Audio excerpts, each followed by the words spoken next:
Halo semuanya, nama saya Gary Wiryawan dan malam hari ini saya akan memberikan sedikit tips untuk fotografi pakai smartphone. Sebagai pengantar saja, dalam video ini nggak penting smartphone-nya mahal atau murah, bermerek atau nggak bermerek, karena hampir semua smartphone yang dirilis dalam beberapa tahun terakhir ini kualitas kameranya udah bagus. Juga dalam video ini yang akan saya bahas bisa dilakukan langsung pakai kamera dari handphone dan nggak perlu pakai aplikasi tambahan. Dan dalam tips kali ini saya akan membahas yang lebih berkaitan dengan produk fotografi atau memotret sebuah produk gitu ya. Jadi ini bisa dilakukan kapan saja, di mana saja, dan objek utamanya adalah sebuah produk yang mungkin ingin Bapak Ibu jual atau pasarkan dengan promosi di Instagram atau WhatsApp gitu ya. Dan pengantar yang terakhir, tips yang akan saya berikan ini sifatnya lebih seperti guide ya atau panduan. Ini bukan hukum yang pakem dan pasti yang harus dituruti, karena dalam fotografi justru kreativitas dan improvisasi kadang hasilnya lebih baik. Jadi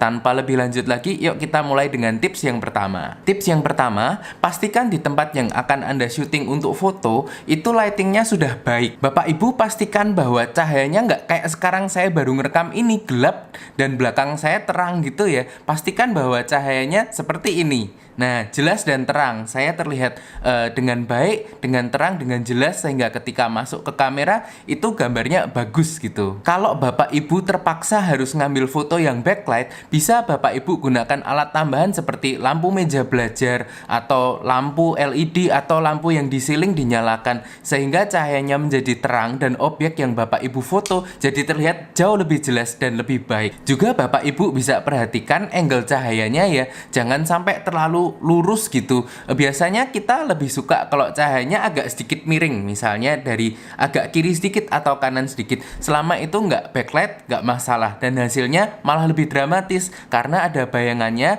dan ada bagian yang lebih terang, jadi sehingga menunjukkan karakter dari objek yang Bapak Ibu foto gitu. Nah, tips nomor 2. Sekarang kita lanjut ke tips nomor 2, yaitu pastikan bahwa Bapak Ibu mengkomposisikan objek yang akan difoto dengan baik. Letakkan objek yang Bapak Ibu ingin foto misalnya di tengah atau sedikit agak ke pinggir seperti yang dikatakan dalam rule of thirds. Jadi kalau misalnya dalam satu bingkai ini ya dibagi menjadi 3 bagian, 1, 2, 3, objek itu ditaruh kira-kira di agak pinggir pas sepertiga atau pas 2/3 gitu boleh, tapi juga boleh pas di tengah. Nah, yang penting lagi, objek itu jangan sampai kepotong, jangan sampai kayak gini ya, kepotong gitu atau kayak gini terlalu rendah. Objek itu harus proporsional agak di tengah gitu. Kalau Bapak Ibu terpaksa harus ngambil objeknya terpotong, potongnya jangan nanggung-nanggung ya, jangan cuma segini aja tapi dipotong sekalian segini. Atau misalnya kayak saya sekarang nih, saya potongnya kayak hampir mendekati bahu gitu ya, nggak nanggung-nanggung, nggak cuma kayak jari tangannya yang kepotong gitu misalnya. Bapak Ibu ngerti maksudnya ya. Lalu masih terkait dengan komposisi, Bapak Ibu ketika memfoto objek yang akan difoto, objeknya itu angle-nya pas menghadap ke kamera yang bagian penting. Kayak saya sekarang ini menghadapnya ke depan, bukan ke samping kayak gini atau malah dari belakang kayak gini. Jadi harus pas ngadepnya ke kamera bagian yang akan di-shoot dengan baik dan benar. Lalu masih tentang komposisi, yang terakhir yang nggak kalah penting adalah eksperimen dengan angle terbaiknya. Bapak Ibu bisa coba foto dari sedikit agak atas, pas tengah, atau sedikit dari bawah. Coba eksperimen dan coba-coba untuk menemukan angle terbaik objek yang Bapak Ibu foto, karena setiap objek tentunya pasti berbeda. Tips nomor 3, perhatikan background objek yang Bapak Ibu foto. Pastikan background yang Bapak Ibu gunakan ketika sedang berfoto itu tidak mengganggu ya. Kayak saya sekarang ini sebetulnya kurang ideal, backgroundnya agak keramaian gitu ya. Nah, objeknya bisa jadi agak tenggelam kalah sama backgroundnya. Nah, Bapak Ibu pastikan supaya backgroundnya nggak terlalu lebih menang daripada objek foto itu sendiri gitu. Kalau Bapak Ibu kayak saya sekarang nih terpaksa backgroundnya pakai kayak gini rame dan mengganggu gitu ya, jauhkan objek utamanya dari backgroundnya sehingga backgroundnya itu nanti agak blur kalau difoto pakai kamera ya. Ada efeknya namanya bokeh gitu. Nah, itu yang terjadi kalau backgroundnya sangat jauh dari objek, itu akan sedikit blur di kamera. Tapi kalau backgroundnya itu ternyata malah menunjang si objek utamanya, nggak apa-apa. backgroundnya bisa lebih dekat ke objeknya. Yang penting Bapak Ibu tahu bahwa background itu nggak akan mengalahkan si objek. Itu aja sih, ketika Bapak Ibu sudah bisa memastikan bahwa backgroundnya nggak mengalahkan objek, ya sudah oke. Tips nomor 4, gunakan props kalau Bapak Ibu perlu. Nah, apa sih yang dimaksud dengan props? Props itu adalah benda-benda penunjang yang bisa memberikan foto Bapak Ibu itu lebih memiliki konteks gitu ya. Misalnya saya mau foto sebuah komputer atau tablet seperti ini. Nah, ini objek utamanya. Nah, propsnya apa? Propsnya bisa jadi mouse gitu ya, atau speaker, atau keyboard. Ya, ini kan alat-alat yang digunakan untuk menunjang kerja si komputer. Nah, tapi pastikan bahwa props yang Bapak Ibu gunakan itu nggak mengalahkan si objek utamanya gitu ya. Nggak kelihatan lebih menonjol. Yang harus kelihatan menonjol tetap si objek utamanya. Dalam hal ini, contoh ini komputer gitu ya. Nah, dari pengalaman saya pribadi, sebetulnya props itu nggak selalu perlu.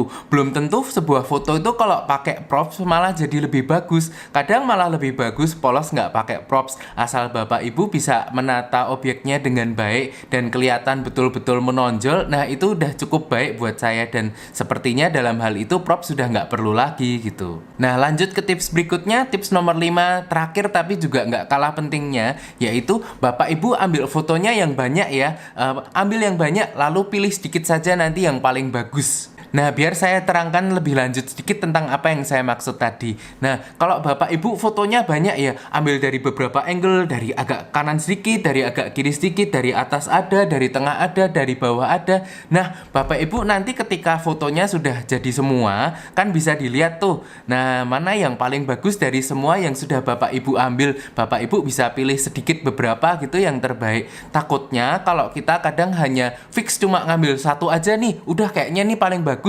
Wah, nanti ternyata pas udah jadi fotonya, pas Bapak Ibu lihat ternyata kurang memuaskan. Nah, jadi perlu ya namanya ambil cadangan foto. Ini gunanya sebagai cadangan, dan siapa tahu nanti cadangan-cadangan ini yang Bapak Ibu ambil banyak ini lebih baik daripada yang Bapak Ibu pikirkan di awal gitu. Tips-tips lain yang mungkin Bapak Ibu perlu tahu, saya akan memberikan sedikit tips teknis ya. Nomor 1 misalnya, kalau foto saya lebih suka pakai dua tangan ya. Jadi tangan satunya megangnya gini nih. Nah, lalu tangan keduanya saya pegang begini. Kenapa kok dua tangan? Supaya kameranya nggak goyang-goyang ya ketika saya baru foto, sehingga hasilnya nggak blur dan nggak mengurangi kualitas dari fotonya nanti. Lalu tips teknis selanjutnya yang menurut saya nggak kalah penting adalah sebelum Bapak Ibu foto, pastikan lensa kamera handphone Bapak Ibu itu kondisinya bersih ya, nggak ada bekas minyak atau bekas sidik jari atau lengket-lengket atau apalah itu di lensa, sehingga ketika foto hasilnya bisa maksimal. Nah, kalau sampai ada kotoran di lensa kamera handphonenya Bapak Ibu, caranya membersihkan itu dari pengalaman saya pribadi ya nih, kalau nggak punya alat itu pakai nafasnya kita gini sampai berembun, lalu kemudian pakai kain kaos atau sejenisnya yang halus, setelah berembun lalu dilap. Lapnya jangan di owok-owok gitu ya, lapnya lebih kayak segaris pelan-pelan gitu aja. Nah, maka dia kondisinya akan bersih dan pasti nanti hasil fotonya bisa lebih maksimal. Lalu tips lain lagi yang terkait dengan teknis ya, menurut saya Bapak Ibu sebaiknya kita menghindari menggunakan flash bawaannya handphone ya, karena menurut saya flashnya handphone itu kualitasnya kurang baik. Kalau Bapak Ibu perlu pencahayaan yang lebih seperti pada tips pertama yang tadi saya bilang tentang lighting, Bapak Ibu bisa gunakan lampu meja belajar atau gunakan lampu ceiling, diterangkan aja gitu. Pokoknya pakai sumber cahaya lain yang lebih besar, karena kalau pakai flash handphone hasilnya menurut saya kurang. Nah, oke, cukup sekian kali ini tips tentang foto dengan smartphone dari saya. Kalau Bapak Ibu teman-teman ada yang belum jelas tentang foto dengan smartphone, bisa Bapak Ibu teman-teman tanyakan di kolom di bawah ini, di kolom komen. Saya akan mencoba semaksimal saya untuk menjawab pertanyaan Bapak Ibu teman-teman semua dengan sejelas mungkin. Ya, terima kasih sudah menonton. Selamat mencoba foto dengan smartphone. Semoga hasilnya bisa baik. Terima kasih, sampai jumpa lagi.